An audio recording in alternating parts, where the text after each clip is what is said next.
Allow me to join all of those who spoke before me in welcoming you to this meeting.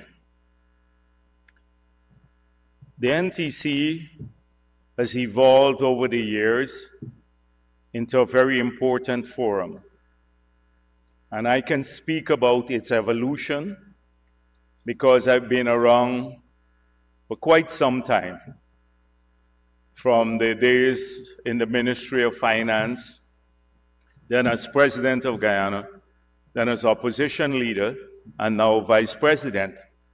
So I've been able to trace the evolution of this conference, its growth and development, but also I've been able to have a longer-term perspective on Amerindian development generally.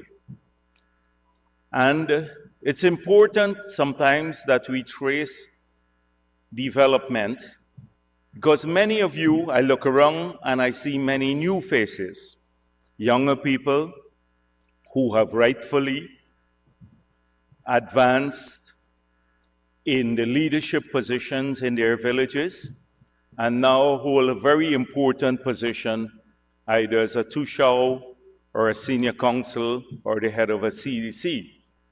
And we support this transition and we support youth development. We have, in my party, the party that I'm General Secretary of, we've always supported evolution and growth. I myself was young when the Chedi Jagan, Dr. Jagan, appointed me Minister of Finance, and then I became president in my 30s. President Ali is in his 40s. So we have always supported young people taking the reign of leadership. And we come from an extraordinarily proud legacy as the members of the PPP. And I wanted to talk to you a bit because I'm General Secretary of the party, apart from being Vice President. Because a lot of what we have seen today, the progress in the rights of Amerindian people and their development in each of these villages has come out of a philosophy that the People's Progressive Party has always had.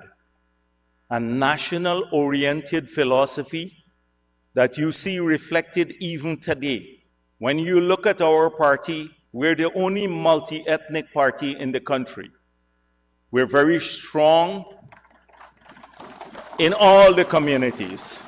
We're stronger in the Indo-Guyanese communities. We've grown strong in the Amerindian communities, and we're progressively getting stronger in the Afro-Guyanese communities.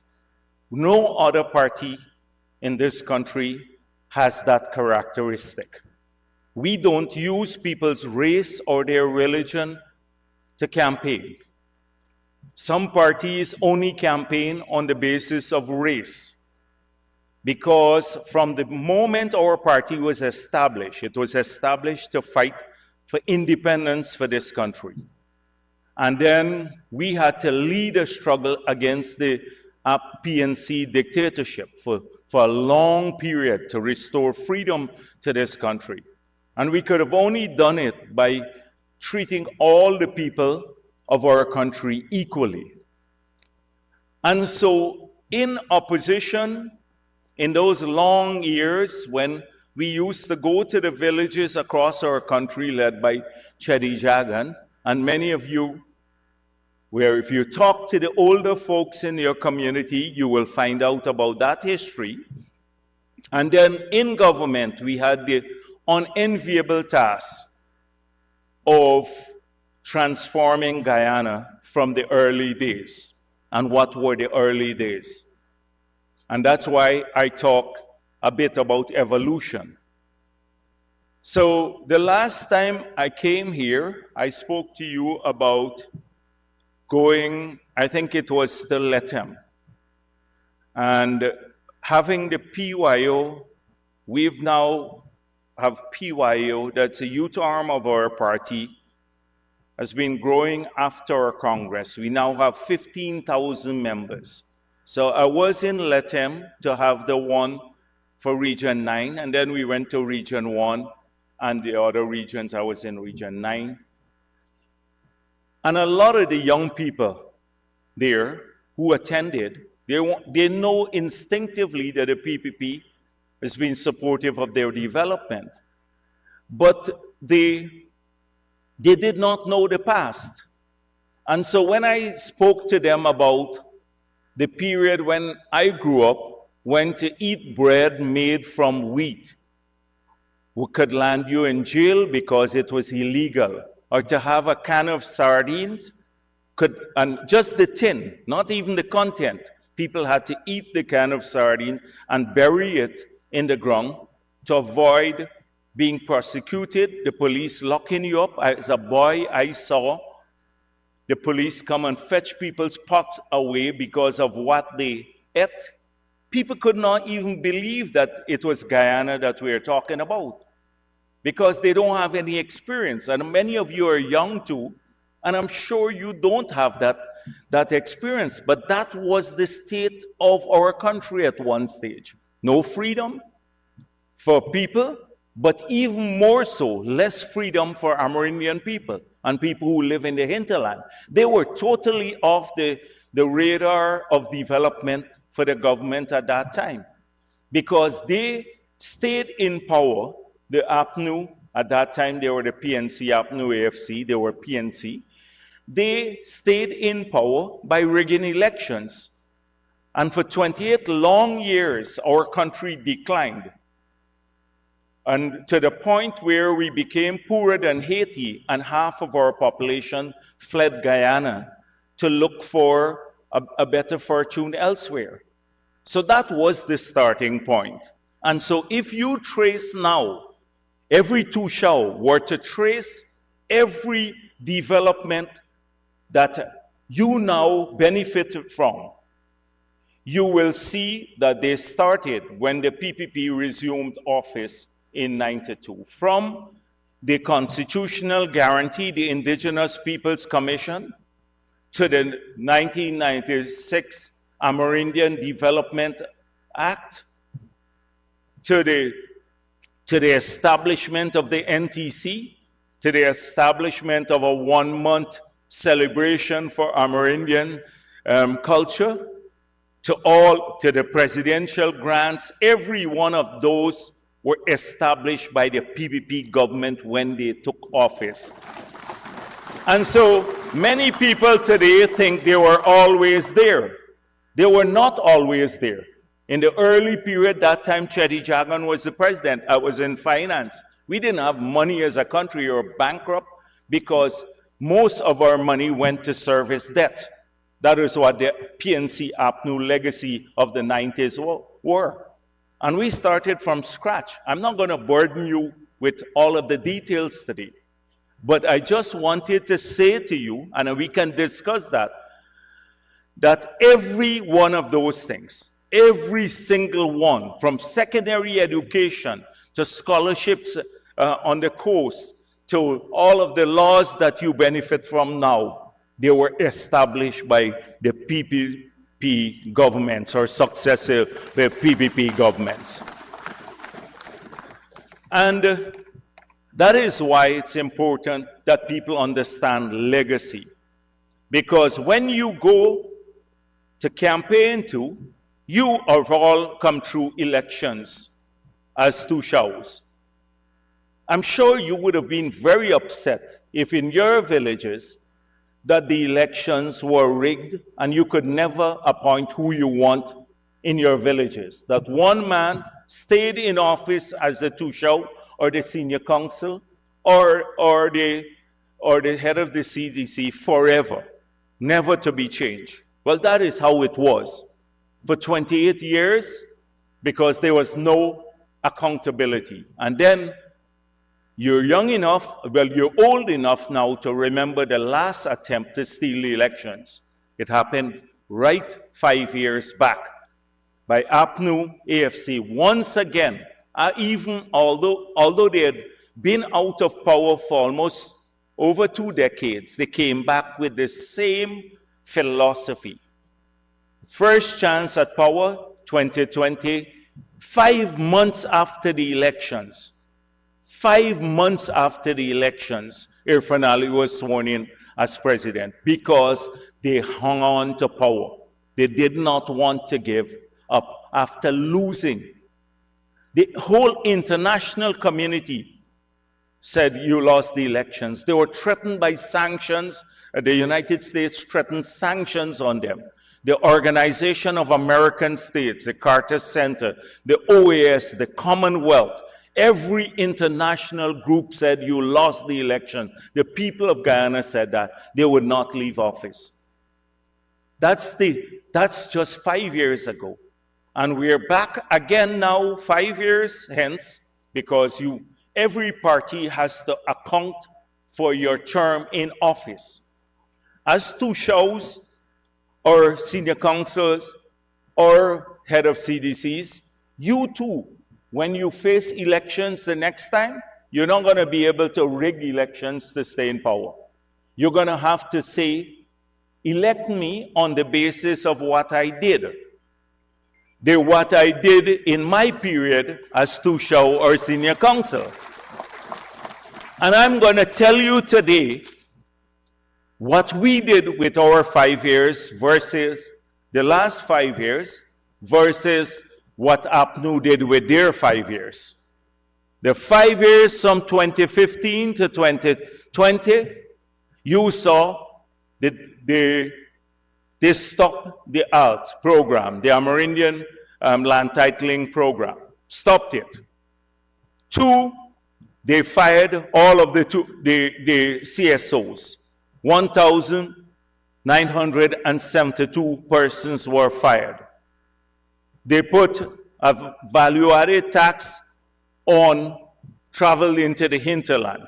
In Region 1, they started collecting taxes again after we had discontinued collecting import taxes. The Amerindian, I can go down and list all of the things that happened. I campaigned in that period as leader of the opposition. I visited the communities. There was no support for any of the communities.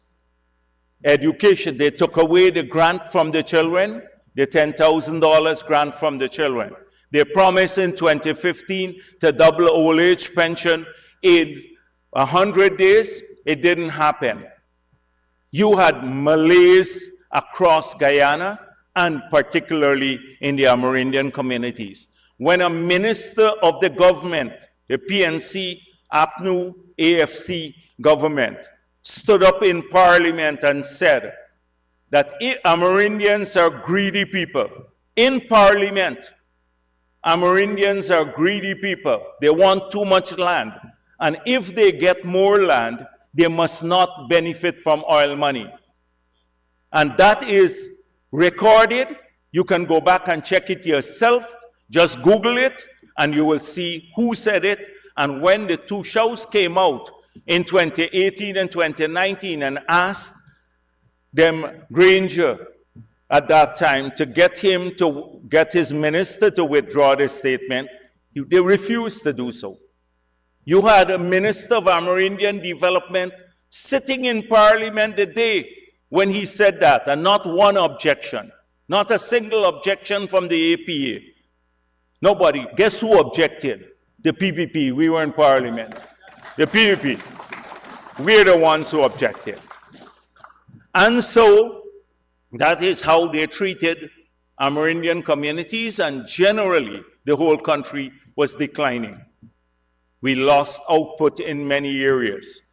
So I don't want to spend too much time on that, because I want to tell you basic things what we did with our 5 years in office. So the first is the children grant that they took away. We said we will restore the grant and increase it to $50,000 per child. And this year, in the 5 years, this year, every one of the kids, including Amerindian children, will get $50,000.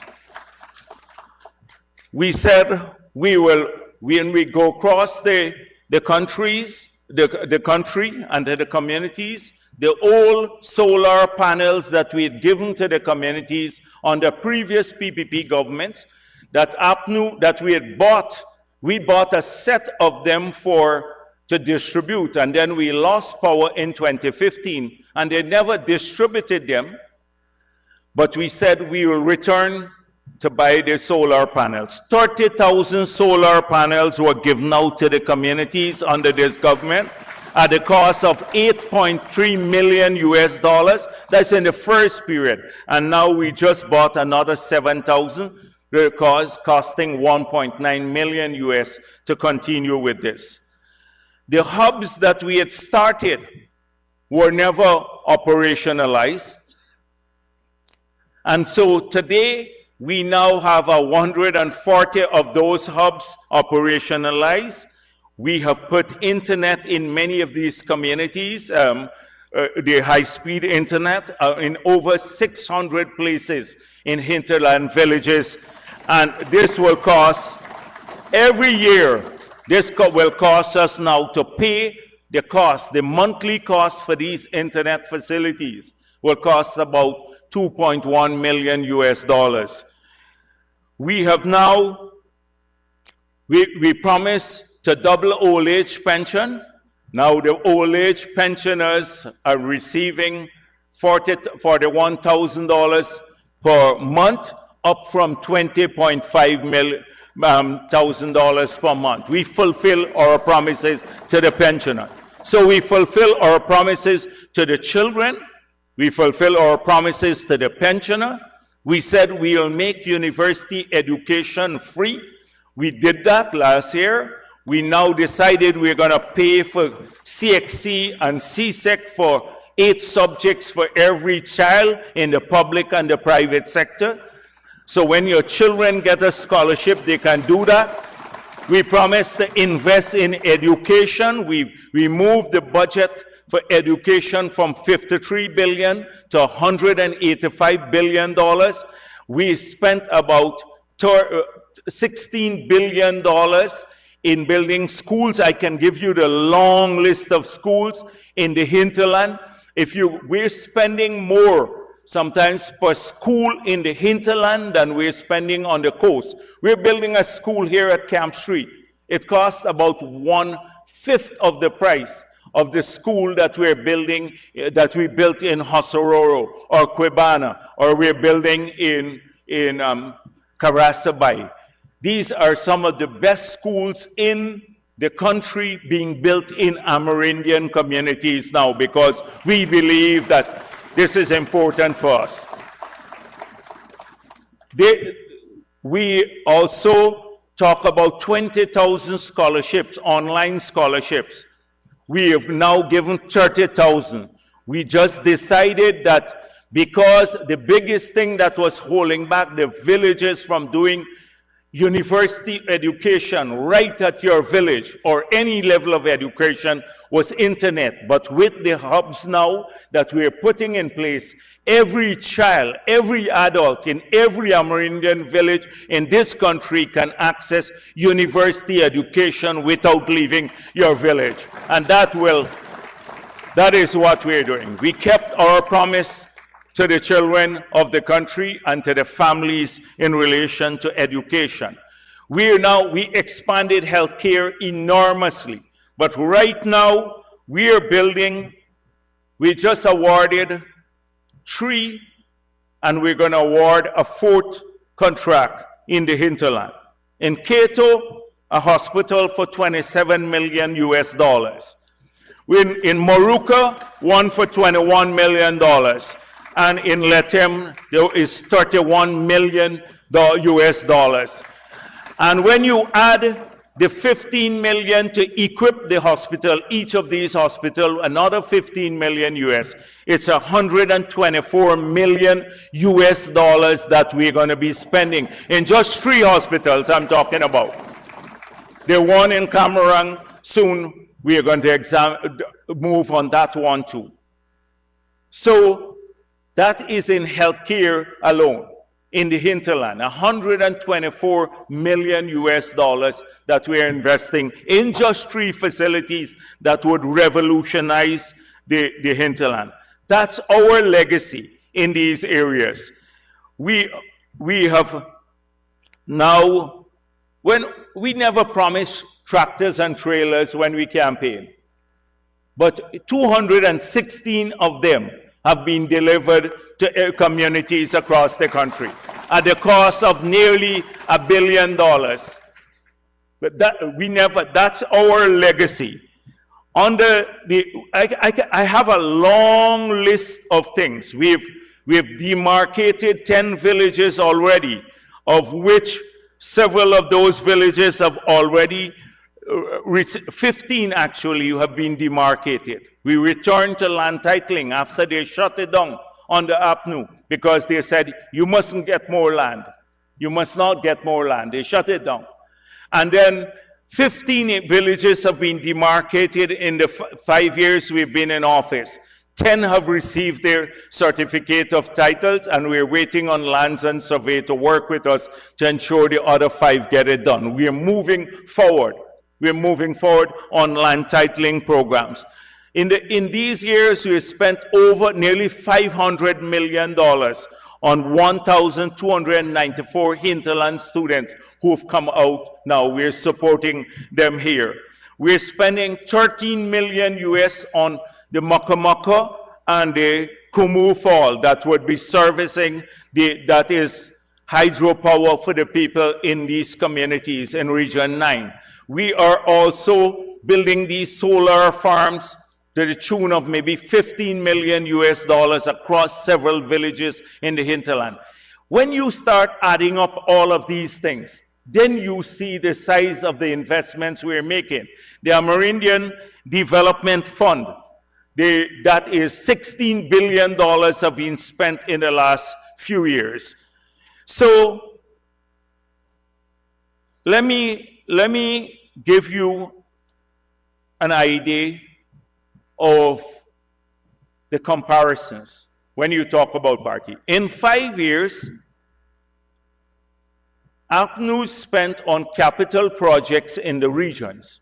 That is for education, health, agriculture, and administration, run by the region. This is the regional budgets. In 5 years, if you add up from the 5 years in their government, they spent $5.8 billion for all these areas: education, health, agriculture, and administration. So it looks like a reasonable sum. You know, we just gave out a cash grant. In Region 1, 19,598 persons received it. In Region 7, 15,062 persons. In Region 8, 7,775. And in Region 9, 18,159 persons. That means 60,594 persons received a cash grant of $100,000 each. Guess how much that comes up to? $6.5 billion. All the cash grant alone in 1 year that we've given to these villages, individuals now, is more than all the money that APNU spent on all the capital projects in 5 years. That alone, just one initiative, recently concluded, one initiative is $6.5 billion, and in 5 years, on all the capital works in all these 4 regions for health education, they spent $5.8 billion. That shows the contrast. That shows the contrast between us and them. The contrast is that they took away the $700 million that the CSOs used to earn per year in the communities. Now we have increased it. The people hired, paid by the government of Guyana, from near 2,000 in 2014, went close to 2,000, Now it's 5,000 persons through the CSO program or the part-time jobs. Guess how much they're earning per year? Over $2 billion, these 5,000 people who are working for the government in Amerindian communities are earning now. That's the difference. That's the difference. So we can compare records. In fact, we have to compare records. This is the election year. An election would be announced. And what are they going to go into the communities and tell people? Oh, we love you now. We love you now. They didn't show up in 5 years too, the last 5 years. And the 5 years when they were in office, they hardly showed up. But now they're going to surface again and say, we love you again. And they may get a couple of people from the AP and others to go around with them. But the proof of the pudding is in eating. You've seen it. And I haven't even come on to the other things as yet. I'm going to talk about what more we have done. These are just a tip of the iceberg. I'm not done yet. So what are they going to come and say? Oh, we're going to give you more land, or we're going to accelerate the land title? They've already expressed their position already. No new land for you. Because when they're in office, they said it. They said, two, what are we going to do? They can't talk about health care because we're expanding health care. They took away the increased university fee and took away the children grant. So they develop new love for the children again. What are they going to come and talk about? Agriculture? Or taxation? Or rights? They come around and talk, oh, we want to revise the Amerindian Act. Well, you didn't even respect what we put there. How are you going to talk about revision? Because remember when they were trying to undermine the Amerindian Act and redefine who is indigenous. They wanted to redefine who is indigenous by saying ancestral land should be mixed up with Amerindian land. You recall that? So what are they going to say? It's the same players. We can come and talk, and we intend to come and talk to every village and the villagers, and we'd lay out all of what I'm telling you and more, because we have kept faith with people. We've fulfilled our promises, and you too have to do the same when you run contest elections. And we want to support you so you can do well, so you can also get re-elected. And we will support you to do that. That's why we're here today. So,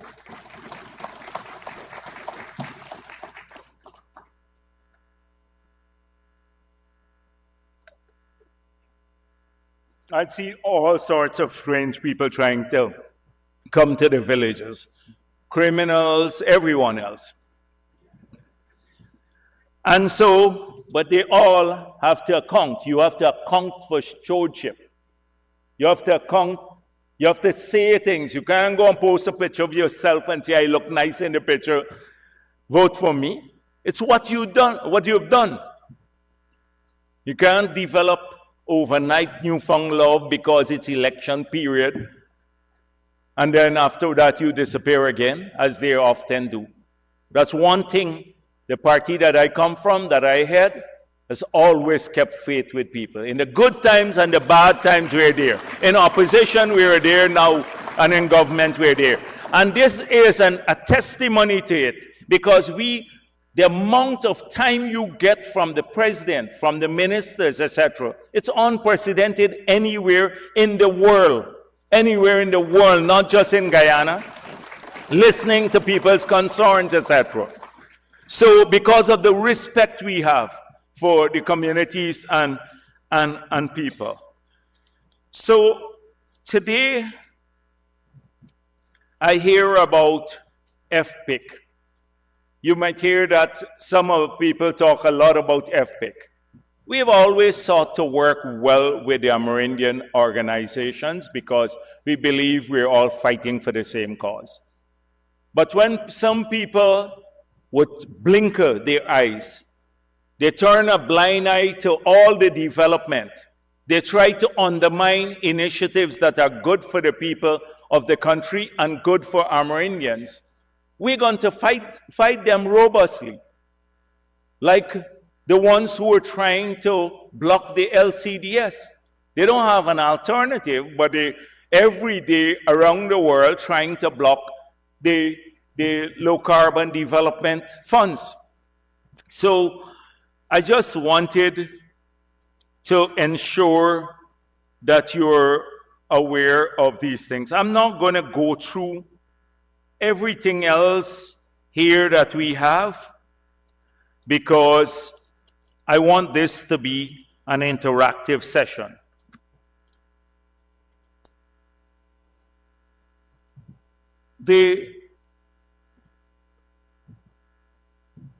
You hear a lot about oil and gas industry and how much money we have.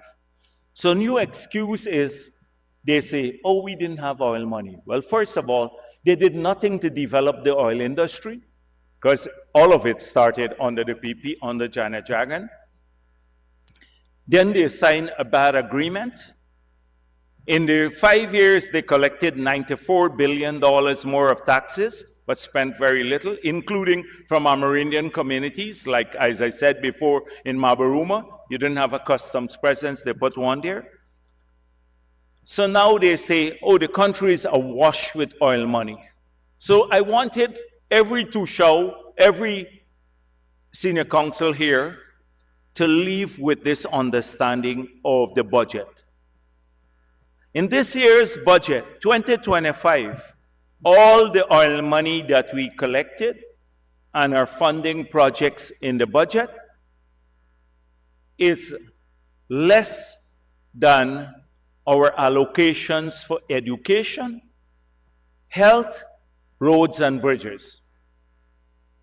So we're spending more on education, health, roads, and bridges in this year's budget than we get all the money, oil money in the budget, because oil money only funds 37% of the budget.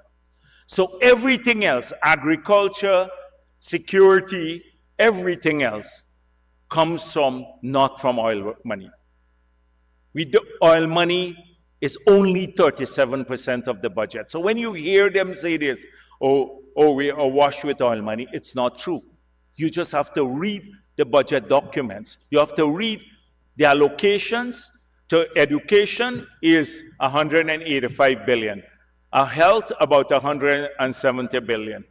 And to roads and bridges, maybe 200 and something billion. That's more than all the oil money in the budget. So we're not awash with oil money. There's a key point that they come to these communities and say, oh, we'll give you more money because we have all of this oil money. The fake promises again that they have made. The fake promises that they have made. So let me transition into a few things now. Let's talk a bit about the LCDS. So I mentioned to you already about the struggle that we have had. The LCDS did not fall out the sky. You know the history of it, and I'm not going to go back through the history, the struggles that we've had to put that in place, how we have progressed it with the involvement of the Amerindian communities. We're so pleased that all of the Toshaos have subscribed to this program, have opted into the program. So all of you who have opted into the program, when the APA goes abroad, they say there is no FPIC, free prior informed consent, for this program. But every one of you, before you spend the money, you have to go through a process at your village level. You have to get a buy-in. And then you come here as Toshaos and you present the plan. And then you start spending your money and you decide how you spend your allocation. That's the ultimate respect for the Amerindian communities. They decide, then they use the money. They manage the money themselves. So when they argue and try to block it, with whom did they consult? Did they seek FPIC? Did they go to the villages and say, we don't want you to collect this money because of this, we're going to block it? The answer is no. But they continue with this lie, this fallacy, that you, the Toshaos, are not representing what your people truly want, which that they don't want the money, the LCDS money. And therefore, the international community should really stop this money from coming in. It's money that we earn as a country. And you know how much this has been. We have so far, the first year was $22.7 million US dollars. The second year was $23.27 million US dollars. And this year, it will also, although we have received less this year, we've kept the $23.27 million to be given to the communities. So in the first year, it was 15% as we agreed, 15%. In the second year, it was 26% last year because we received less for that year. And this year, it's over 21%, nearly 22% of the resources that you are getting. Because we did not want, because of lower receipts this year, to change the allocation to the villages.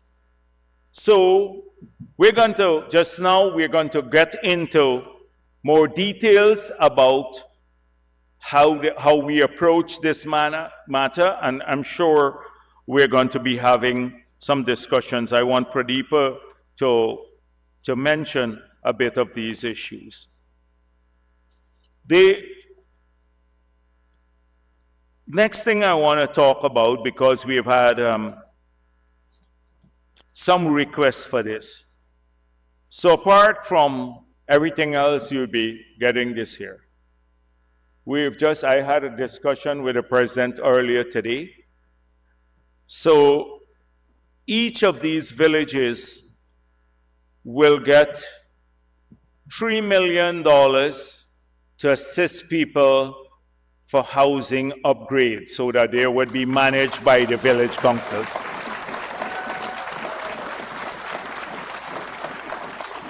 So people need help, they will get the help. And then, of course, we will, for the first 2 years, we give you $1 million each per year for the sporting facility, right, to develop a ground. So you will get an additional $1 million this year for that.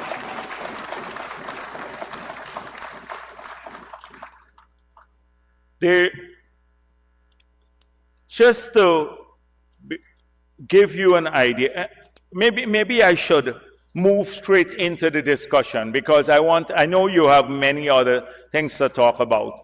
You want to talk about. But yesterday I had an interesting conversation with some of the Toshaos. And so we're spending an enormous sum of money on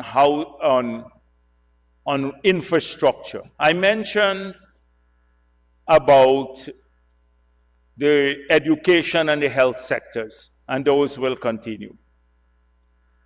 But what are we going to do on roads? So in Region 9, we are already paving the Lethem Road, part of it. We are constructing all of those concrete bridges going up there. We'll continue to invest in the main corridors, but we have already started in villages to pave some of the roads. At least in 8 communities in that area, we started with the internal work, and that will continue year after year in each of the villages, so that the villages would have their internal roads paved, apart from the main roads that we'll work on.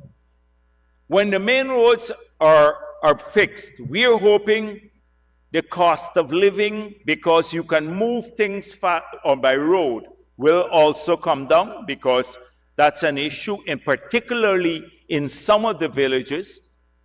In the upper mass, it's a big question because of air. You have to move things in there by air. So, and every time, it seems as though before every NTC, these aircraft operators raise the rate. It seems like they just wait before the NTC to raise the rates again.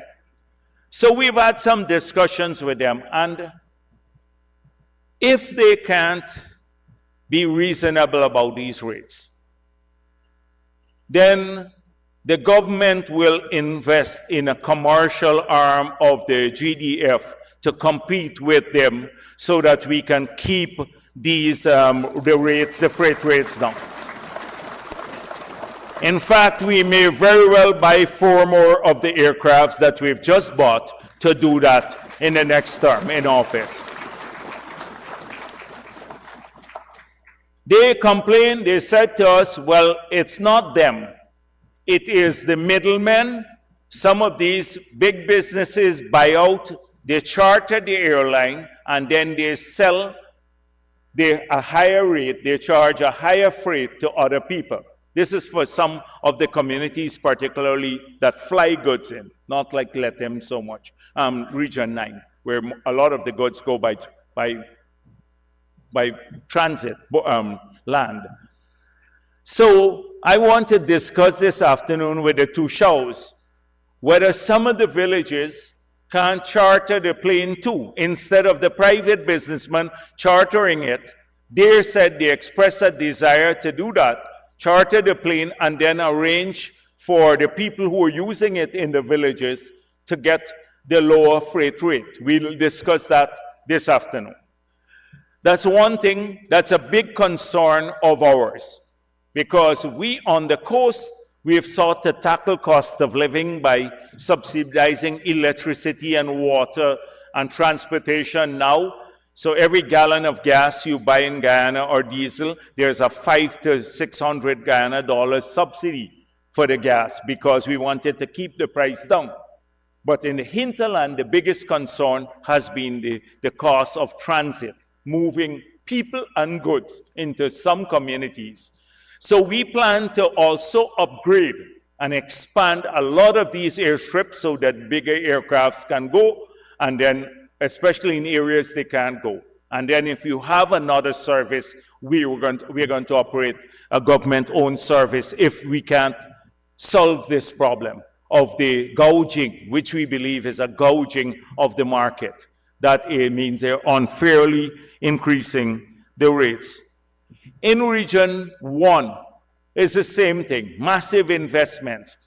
So we're talking all the internal roads would be done, like if those of you are from Mabaruma, we're just awarded all the roads in the settlement now. The 3 kilometers around the settlement in Mabaruma, we're building the road to Hosoro is almost completed. We'll take it to Wauna, the main road, and then we'll start doing internal roads in many of the villages. I think Barabina raised the concern yesterday. I told them, don't grade in Barabina, but just do all the concrete roads in Barabina so that they could get their roads. That sort of thing will happen in that sub-district. The Matakai sub-district, we built out in Matakai itself and then continue the concrete road until we get kilometer by kilometer until we get into Machus Ridge. We'll do the same from Quebana all the way to Moruca. Every year, build a few kilometers. It costs $1 million US nearly to build 1 kilometer, but we will get it done because this is the commitment of the government. And once the PPP says it, it will be done. That is how we work. Once the PPP says it, it will be done. It takes us a time, but the commitment that I can give you as General Secretary of this party, that it will be done. It takes time because when you add up all of the health expenditure and the education expenditure and housing we're spending $1.5 billion. We're just going to give you some additional help in the villages itself, but we are also going to be spending money on developing housing schemes in these communities that will get the full support of the government. Ultimately, we have to connect all of the communities in Region 8 to Region 9 through a proper road, and we will continue to allocate contracts to those communities so that they can build the connector roads. Like right now, the road is in a bad shape from Maruka to Quebana. I was told about the shape. And just last night we discussed they have to spend $150 million to upgrade this road. They're going to start now, but we discussed about if the two villages, from the Santa Rosa and Quebana, if they have contractors, we may be able to get them to do a lot of the work, building from both ends, etc. So we're going to discuss that later with the community so that they get some of the work. In the next, right now you've seen what we have done in 5 years, and that's what we are giving stewardship of. Without the PPP in office, the LCDS would have been even not an idea to be discarded by APNU.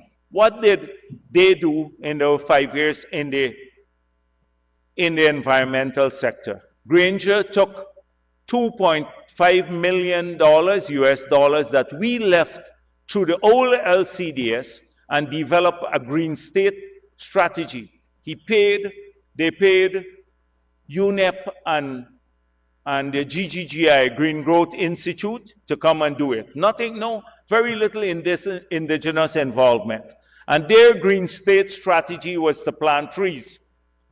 So Granger flew one time to Mabaruma to plant 2 trees. I always tell this story, from Georgetown to Mabaruma, as though we don't have enough trees in Mabaruma area, right? With 5 aircrafts, Pauline just reminded me, with 5 aircrafts, their mission would be more than anything. And in Bartica, they were planting couple trees. We have now earned billions of dollars.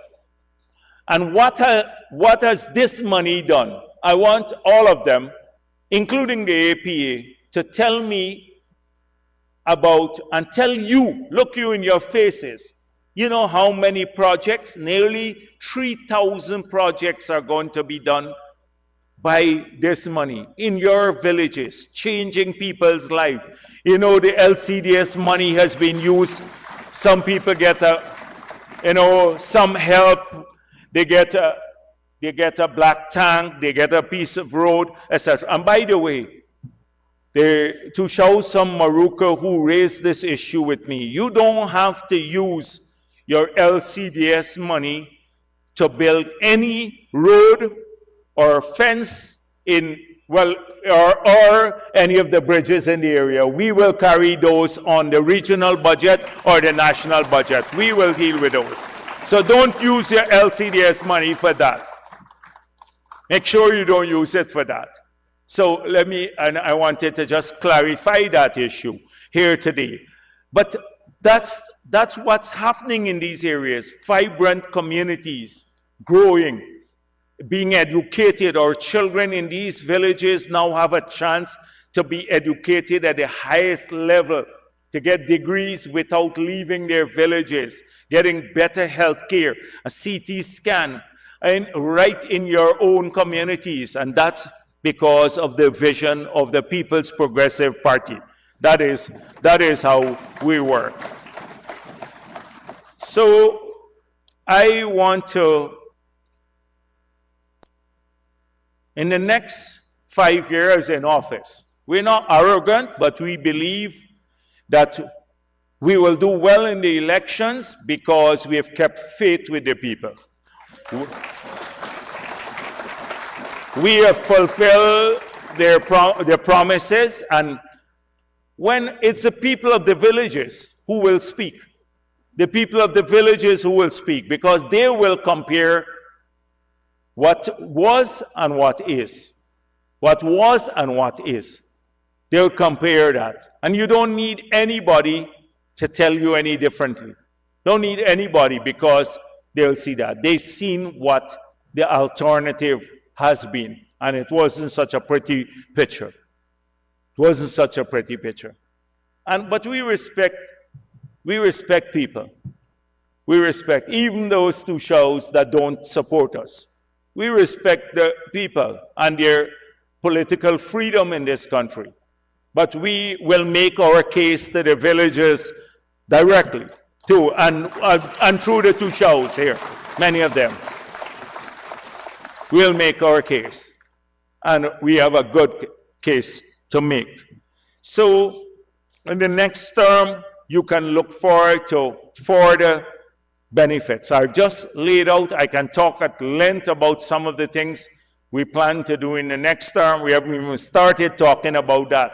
Definitely increases in continuing in the Amerindian communities, but increasing support for our children. I mentioned healthcare, the elderly, sports, development, job creation. All of these things are high on our agenda. The President mentioned financial literacy, working with communities, and enhancing the rights of our people, security in their homes, etc. But today, I'm going to move back now to the discussion on the LCDS. Have Pradeepa call out the villages, see if you're left out. Now, there are some additional villages that have come up, and they've asked us to include them. Last year, we did that. We included a few villages, I think 6 villages, but they did not change the allocation that we gave to the other villages, because there were smaller communities, and we set aside $100 million to assist them. So we can easily assist the other communities through the allocation of $100 million that we've set aside.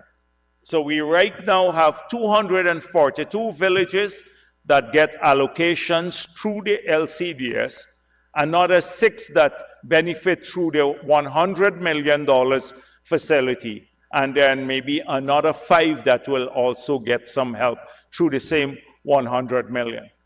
This is, I just wanted to clarify that. Last year, I also met with some of the Toshaos in the room across here, and they said to me, you know, our allocation is based on a population that is recorded here, but we have higher population. So I said to them last year, work with the ministry and ensure that before the next NTC, using some of the CSOs, to submit your higher population, but it must be verified. I asked the ministry, and they said, has anyone submitted a verified list of the population? And they said, no. So if you get your same allocation, it's your fault. Don't blame me for this, because if you didn't do the work, you know, you're going to get the same. If you verified it, then you have a case, and you submitted it. If you can't come just and tell me, you know, the figure wrong and stuff like that, you're supposed to last year go back, do the survey, verify, and then bring it in. So you probably end up with your same amount of money that you got last year, if it's 24 million or 30-something million or so. So that's one thing I just wanted to let you know very early. Charles also gave me a list of items that, so there's a package for all of the Toshaos, with some sports gear. He will talk about that a little bit later. So every Toshao will get some sports gear to carry in back into the community. So there's something that we get all the time, requests that we get all the time. So you'll get some here, but we can continue working with the villages to ensure that some of them get this. So I'm going to end here, and we can now move into the discussions on various issues that you may want to start raising with me. So I'm very pleased that to get the chance to talk to all of you, and you would see us more in the communities. You would see others too who come around there. You'll see the others come around there. And they would come back with the usual stuff. They are all things. Oh, we hate Amerindians, etc. Thank you very much. So, yes, so